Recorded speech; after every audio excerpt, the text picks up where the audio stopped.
आप नाम से कितने बार विभाजित करें 9, 18, 27, इसको जोड़े तो 18, एक 9 ही आएगा। एक पूर्णांक है, हमारी भगवान राम पूर्णांक है, पूर्ण परमेश्वर है।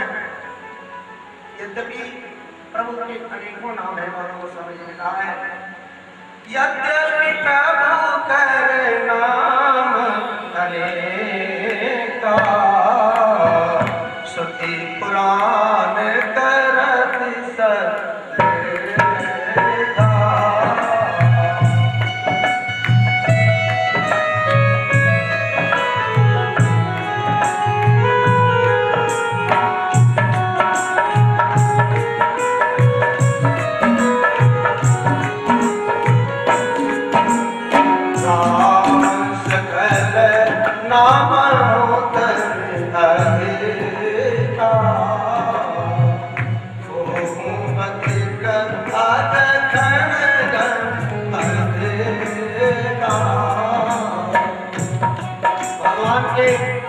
नाम अनेक कहे गए हैं।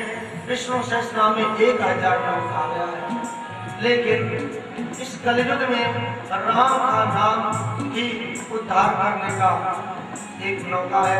बाकी किसी को आप नमस्कार करते हैं तो अच्छी बात है, क्योंकि राम के नाम से ही प्राणी का उद्धार होता है।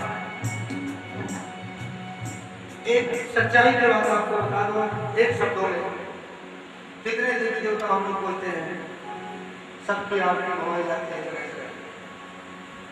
लेकिन व्यक्ति की अंतिम यात्रा होती है तब वहां पर कोई देवी देवता नहीं आते हैं, तो राम नाम इसका मकसद हमको समझाता है कि अगर तुम्हें उद्धार होना है, मुक्ति मार्ग पे जाना है, तो एक मार्ग पकड़ो, एक नाव में बैठो, बाकी सबको नमस्कार करो। किसी दूसरे मल्ला से झगड़ा करोगे तो नाव को बीच में लाके अटकाएगा, दिक्कत होगी। इसलिए किसी की आप विरोध मत करें, लेकिन परमात्मा का शरण लेंगे तो कुछ पार पाते हैं।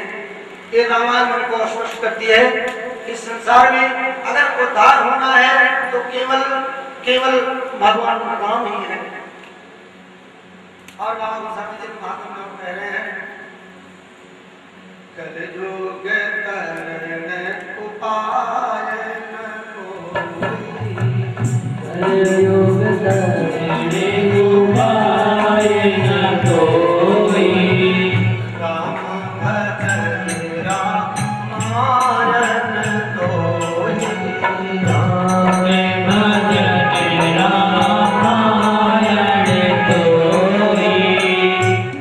इस कलयुग में और कोई उपाय नहीं है, एक राम की पावन दिव्य कथा और भगवान राम के नाम का सत्संग या संकीर्तन, दो चीज हमें जीवन में उतारना है। बाकी हमारे जितने गांव हैं ये सब निरर्थक हैं।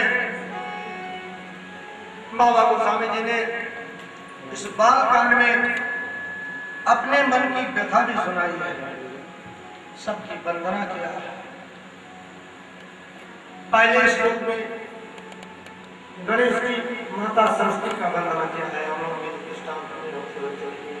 पहला मंगलाचरण है, वर्णानामरत संहार रसानाम छंसावती, मंगलानाम जगत्तारं वंदे वाणी विरातो। वर्णानाम संहार, जो वर्णों के मालिक है। देखो आपकी वाणी का मालिक कौन है? पूरी बॉडी का सिस्टम है, अलग अलग डिपार्टमेंट है। आपको बुद्धि देने वाले गणेश जी, इनकी कृपा नहीं होगी तो बुद्धि सही काम नहीं करेगी तो सब डिपार्ट हो जाएगा। वर्णानाम रसानाम छंदसावती, ये वाणी की जो बुद्धिदानी देवी माता सरस्वती हैं, ये जब आपके जीवा पे बैठती हैं तो जो आपको नहीं भी आता होगा तो अंदर से आने लग जाएगा, आदान प्रदान कराती है। मंगला नाम चितरतारो वंदी वाणी विनायक, आपकी जो वाणी है ये मंगल दानी हो जाएगी और विनायक हो यानी गणेश जी की भी कृपा होने लग जाएगी। कब? जब राम क्योंकि ये सब एक में ही समाया है। किसी वक्त ने पूछा था कि भगवान भोलेनाथ की जब शादी हो रही थी, कोई कह रहा था गणेश जी की पूजन करके शादी करने लगे थे, तो जब बाप की विवाह नहीं हुआ तो गणेश जी कहाँ से आए? ये आदि है, इनको ब्रह्मा जी के मानस के रूप में उत्पत्ति कही गई है, अथवा इसका विस्तार शिव महापुराण में कहा गया है। पार्वती जी ने अंश से उत्पन्न किया है शारीरिक द्वारा। तो एक गणेश जी भी हर प्राणी अशांत रहता है, शांति किसी के पास है ही नहीं, किसी ना किसी वस्तु का अभाव बना रहता है। हमारी भगवान राम जी की कथा उस अभाव को दूर करने वाली है, लेकिन हम इसके अंदर पूर्ण रूप से श्रद्धा रखें। अनजाने में अगर हमारा ये लाभ कर देती है तो जानबूझ करके इसको हम जीवन में अगर उतार रहे हैं तो अवश्य आत्मकल्याण करेगी। कोई चोर थे, जीवन भर चोरी करते रहे, एक दिन किसी के घर में गए, वो व्यक्ति पहले से जाग रहा था कि आज आएंगे चोर, इनको मैं पकड़ूंगा। जैसे चोरों ने कुछ सामान उठाया, वो लेके उनके पीछे दौड़ा। चोर आगे आगे भाग रहे हैं, घर वाले खदेड़ रहे हैं। इतने में एक मंदिर मिला जिससे लक्ष्मी नारायण मंदिर है। उस मंदिर में श्री राम जी की पावन पवित्र कथा हो रही थी, राम जी की रामायण। चोरों ने किनारे किनारे भगे और छिपने का जगह नहीं पाए तो उन्होंने चारों चक्कर लगा लिया। इतने में कई आगे थे, पकड़ के मारे, कुछ गिरे, कहा जाता उनका प्राणांत हो गया। और जब यहाँ से जाने लगे, जीवन भर तो उन्होंने दूसरे का धन हरण किया था। पकड़ने के लिए यमदूत आए। यमदूत जब प्राणी के पास आते हैं तो बड़ा भावना दृश्य होता है।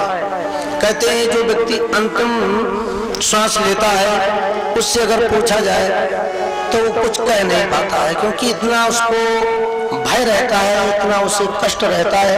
बात बहुत होती है लेकिन बोल नहीं पाता है। गौड़ पुराण में तो कहा गया कि 1000 बिच्छू डंक मार दे उतना दर्द होता है। एक बिच्छू मार दे तो सुन्न हो जाता है हाथ पैर, और 1000 में तो बड़ा दिक्कत। उसी समय भगवान के पार्षद आते हैं और उन यमदूतों को ढकेला और उनको सुंदर विमान में बैठा कर लेकर चल पड़े। इन्होंने थोड़ी देर विवाद किया कि तुम क्यों ले जा रहे हो, ये तो चोर हैं, इनको हम ले जाएंगे। लेकिन भगवान के पार्षद तो शक्तिशाली थे, ले गए। यमदूतों ने वहां से उठे और अपना रस्सी फांटा लेके और भगे। यमदूत के पास पहुंचे और उनके आगे से फटक दिया। बोले ये काम हमारे बस का नहीं है। यमराज ने गर्जा, क्या बात है? कहा कि हम तो ऐसे बिकमा चोर को पकड़ने गए थे आपकी कहने से, लेकिन जैसे उनका प्राण निकाला उसी समय कोई भगवान का दूत आ गया, उनको लेके चले गए। तो बीच में छीना झपटी होती है तो ये काम मेरे बस का नहीं है।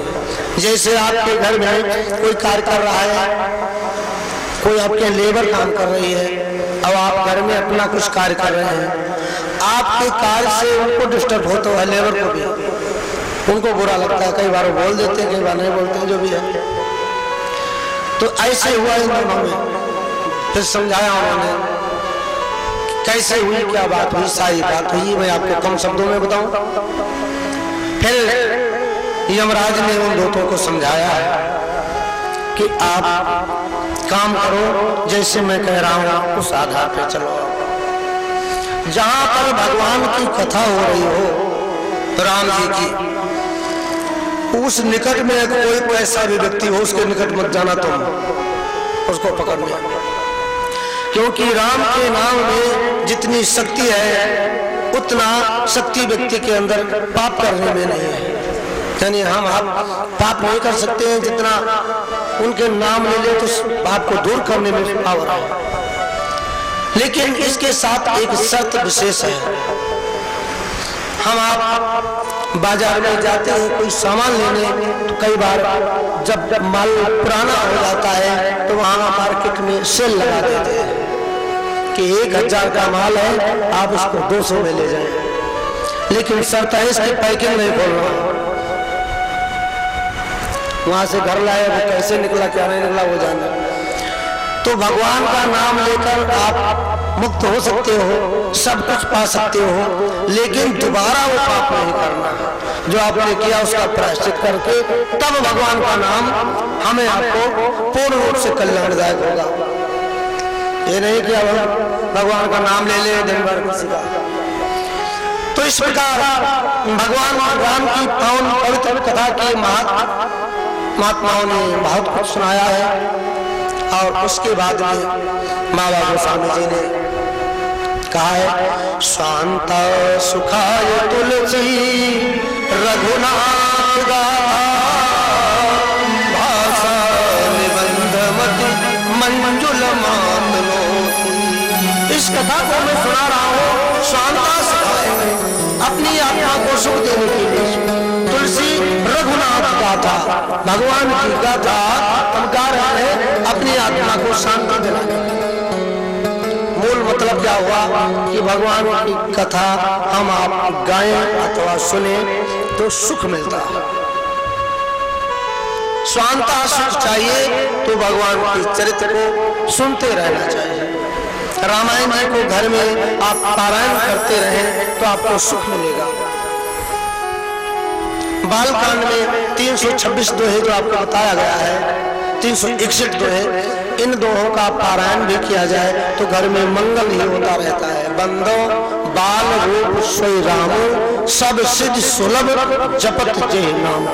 सब कुछ सिद्धि देने वाला है परमात्मा का बाल रूप नाम। भगवान राम जी का जब जन्म हुआ है उस स्वरूप को देखने के लिए बाबा भोलेनाथ आए। तो कहने का भाव है, सबसे पहली चौपाई में बाबा जी ने अपने गुरु जी को प्रणाम किया है। गोस्वामी जी का जीवन स्टाइल आप लोग जानते होंगे, ऐसी बात नहीं है। संवत 1631 शुक्ल पक्ष अभिजित हरपीता। संवत 1631 में मंगलवार के दिन श्री रामचरितमानस को लिखना प्रारंभ किया है बाबा गोस्वामी जी ने। इसके 2 युग पहले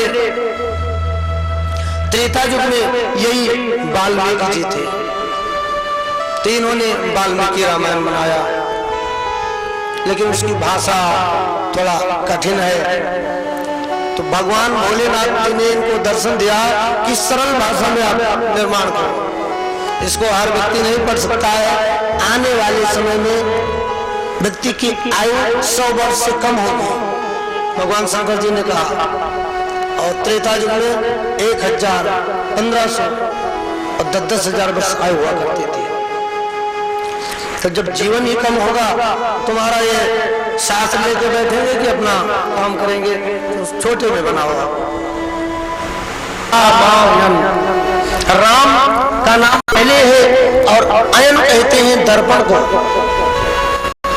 जिसमें राम जी का दर्शन हो जाए उसका नाम रामायण।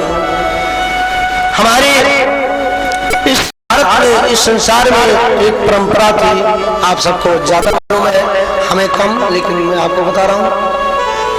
पहले विवाह होता था तो कन्याओं को, जब लड़कियों को देखने जाया करते थे, कुछ क्षेत्रों में ज्यादा इसकी चलन है, तो उनसे अगर पढ़ाया गया, 1-2 चौपाई सही बोलेगी तो उसकी शादी कर लेते थे, बच्ची ठीक है, और बाकी ज्यादा देखने की जरूरत नहीं है।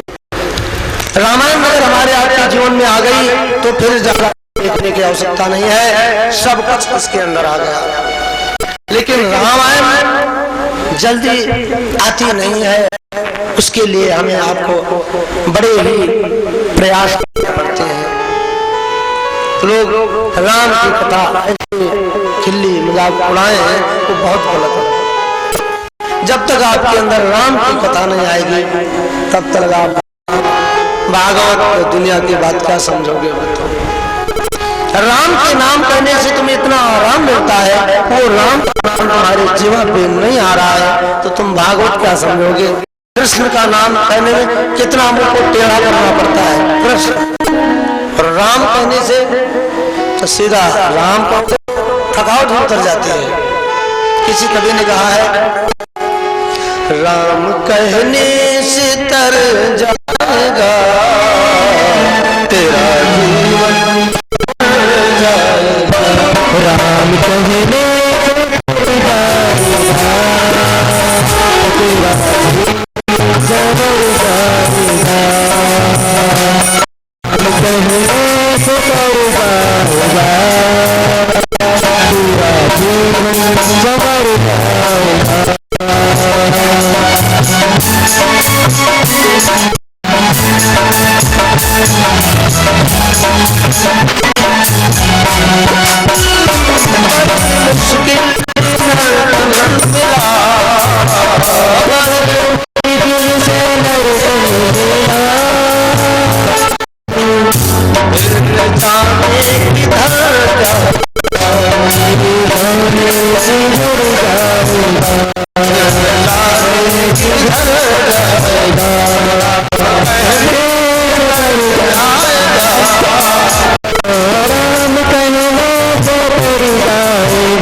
जीवन में कोई वस्तु का अभाव है, हम आप उस मन की बात को भगवान के आगे करें।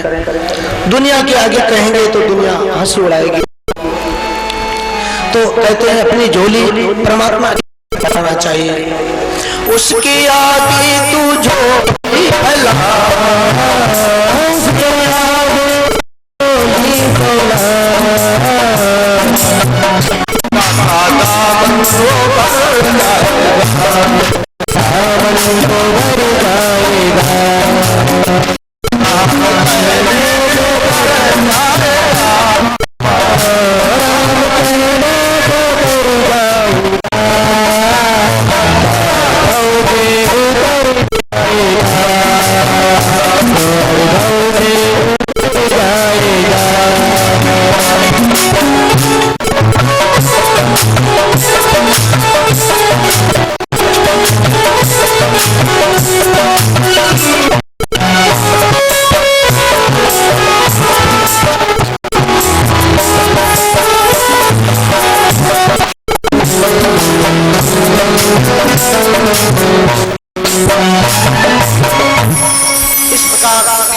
हम ज्यादा न कर सके, आप लोगों का हम समय कमाना चाहते हैं। 3-4 घंटे यहाँ बैठ करके और घर जाओ, घर के सब काम अपसेट रहे और आपका समय व्यस्त ना हो, इसके लिए समय बड़ा महत्वपूर्ण है। भाइयों, आपने जीवन में बहुत सत्संग किए हैं और बहुत कथाएं सुनी हैं। हम इस भगवान राम की कथा के द्वारा जिनके है वही तो सुनेंगे, उन्हीं को मैं समझा सकता हूँ। दुनिया को तो हम बतला नहीं सकते हैं। भगवान की कथा क्या है वो सुने और यहाँ आए हम क्या करें, कैसे अपने जीवन को यापन करें, कैसे व्यवहार रखें, और कैसे दूसरों के साथ व्यवहार करें, किसी से लड़ाई भी करनी है तो कैसे करें, ये भी रामायण सिखाते हैं। राम जी दुश्मन के ऊपर भी तैयार रहते हैं। कोई आपका बुरा भी कर रहे हो तो उसके बारे में 10 बार सोचे, आप बुरा न सोचे। राम जी से दुश्मनी करना भी सीखे, राम जी से मित्रता भी सीखे। ये 7 सोपान, 7 की एक आध बातें भी हमारे आपके जीवन में 9 दिन में उतर जाएं तो हम कहीं भी रहें, आप कहीं भी रहेंगे, इस बात को जरूर याद रखें। कहते हैं गोस्वामी जी, सतपंच चौपाई मनोहर जान जो नर करे, यानी सतपंच 7 5 2 1 कुछ भी आपके अंदर अगर उर धरे के अंदर आपने रख लिया तो आपकी जितने कलमश हैं, विकार हैं, कष्ट हैं, सब श्री रघुबर हरें, भगवान दूर करेंगे। ये पक्की बात। राम जी की कथा में मुख्य रूप से जब हम प्रवेश करते हैं, आप सब भी जानते हो, हमारे भाई गणेश जी की वंदना आप लोगों को सुनाया है। भगवान की कृपा से कथा प्राप्त होती है, उनका हम बार बार धन्यवाद करें। जो में दोबारा कथा आज प्रारंभ हो रही है, बड़े ही अड़चन आते हैं, शुभकामनाएं। अगर यहाँ पर कोई मूवी की व्यवस्था करना होता तो 24 घंटे के अंदर व्यवस्था फाइनल हो गई और लग जाती।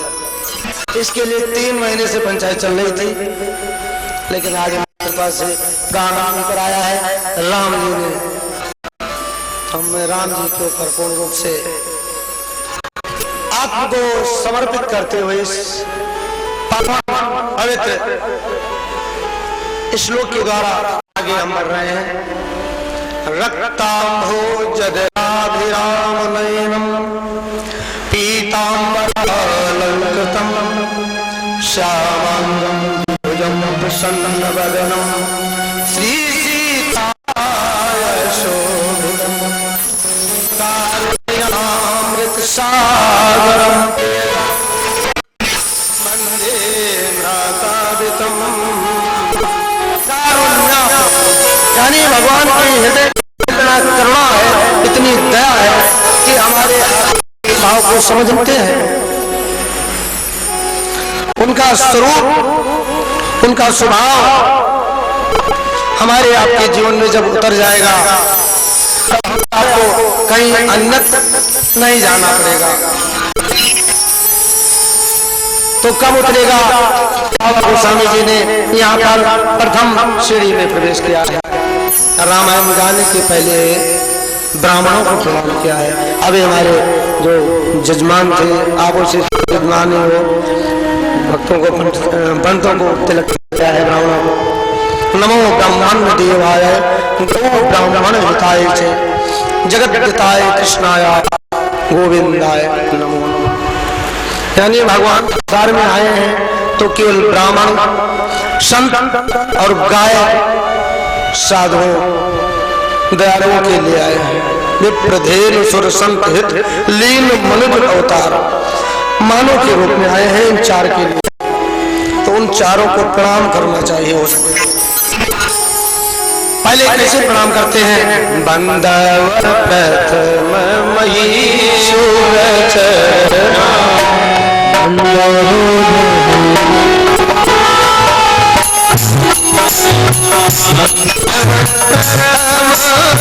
महीशूर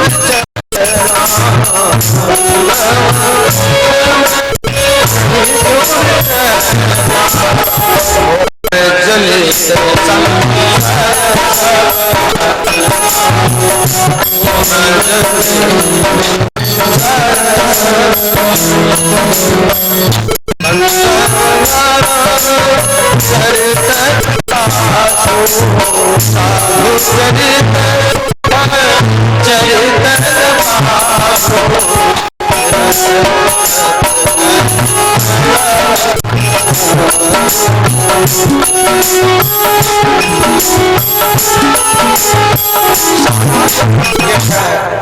के प्रणाम करने के बाद में उनका चरित्र कपास की उपमा दी गई है। जो गांव में रहते हैं मालूम होगा, एक कपास का पौधा होता है, इसके अंदर रुई निकलती है, लेकिन रुई को निकालने में बड़ी मेहनत पड़ती है। उसमें गुलाब में कांटे होते हैं, उसके अंदर कांटे से होते हैं, उनमें से निकालेंगे तो इसके अंदर गोल गोल बीज होती है, उसको अलग करेंगे। फिर एक मशीन होती है ओटने वाली, उसमें डालेंगे तो घुमाती है, जैसे रुई धुनाते हैं। उसके पश्चात वो तैयार होती है, फिर उसकी बत्ती बनाई जाती है, और बत्ती बनाने के बाद में आप दीप जलाएं तो प्रकाश करता है।